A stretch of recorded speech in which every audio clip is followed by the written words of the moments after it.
Hi, boys and girls. Today I'm reading Peter Pan, Chapter 10, The Never Bird.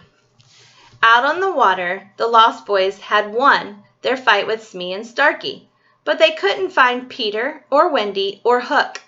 Taking the pirates' dinghy, they sailed home in it, shouting for Peter and Wendy the entire time. But there was no response, except for an occasional mocking from the mermaids.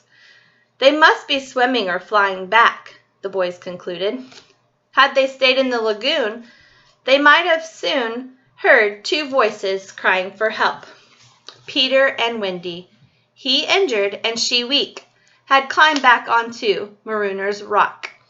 As the water rose dangerously around them, they fell unconscious, one right after the other.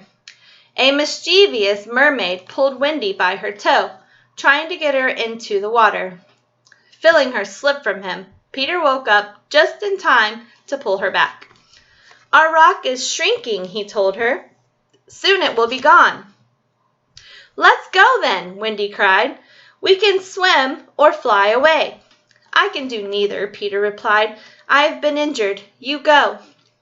But Wendy was too weak to make it on her own. The children put their hands over their eyes to shut out the sight of the rising water, and prepared to meet their end. Just then, something brushed Peter's leg. It was as light as a feather, and it seemed to be asking, "Can I help?" What luck! It was the tail of a kite, which Michael had made a few days earlier, but then lost to the wind. Peter grabbed it and wrapped it around Wendy. "Now you!" Wendy cried. "It can't lift us both," Peter explained. Michael and Curly tried. Wendy clung to Peter, refused to go without him, but he pushed her from the rock and away she flew. Peter was left all alone in the lagoon. The rock grew smaller and smaller. In the distance, the mermaids called sadly to the moon. Like any boy, Peter was scared to die, but soon his fear changed to excitement. "To die will be an awfully big adventure," he said. Around him, the lagoon grew quieter and quieter. Peter heard the mermaids saying good night to one another and shutting the doors to their coral reef caves. He heard the water gurgle greedily as it rose to nibble on the rock.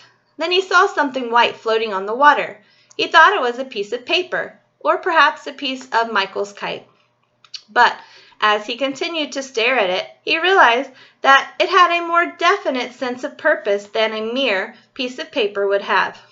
It seemed to be fighting the tide instead of just going with the flow. Peter found himself rooting for the white streak to win. The piece of paper was actually the Never Bird, sitting still on her now floating nest. She was trying desperately to reach Peter. Although he had teased her in the past, he had also given orders that her nest was not to be disturbed. For this reason, and perhaps because she was above all things a mother, she would disturb her nest herself to save his life. "Swim to the nest," she called to him. "I am too tired to row all the way to you." But Peter didn't speak bird language and couldn't understand her, and even near death he could be very impatient.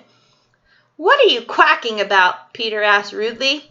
"I don't understand a word." "Why, I never," the Never Bird said, and tried again. "Same to you," Peter replied, "whatever you just said." Remembering that he was only a child, the maternal Never Bird took a deep breath and made one last push to row her nest to the rock. Upon reaching it, she flew up, leaving her eggs behind to make some room for Peter. Finally realizing her meaning, Peter waved his thank you to the Never Bird. Looking down, however, he saw that there was not enough room in the nest for both him and her two white, large eggs. He lifted the eggs up, and the Never Bird covered her eyes with her feathers, afraid of what Peter might do. On the rock next to Peter was a waterproof hat, broad and wide, which Starkey had left behind. Peter put the eggs into the hat and set them afloat. With a final happy quack, the Never Bird swooped down and settled herself on top of her eggs. Peter got into the Never Bird's old nest, waved goodbye, and pushed off. He and his nest and Wendy with her kite arrived back at the cave at nearly the same time. Oh, how everyone rejoiced. The party went on until Wendy realized how late it was and told everyone it was well past their bedtime. The boys tried to stall, insisting they were injured and in need of slings and bandages, but Wendy would have none of it and sent them back to bed. There's Peter with the Never Bird.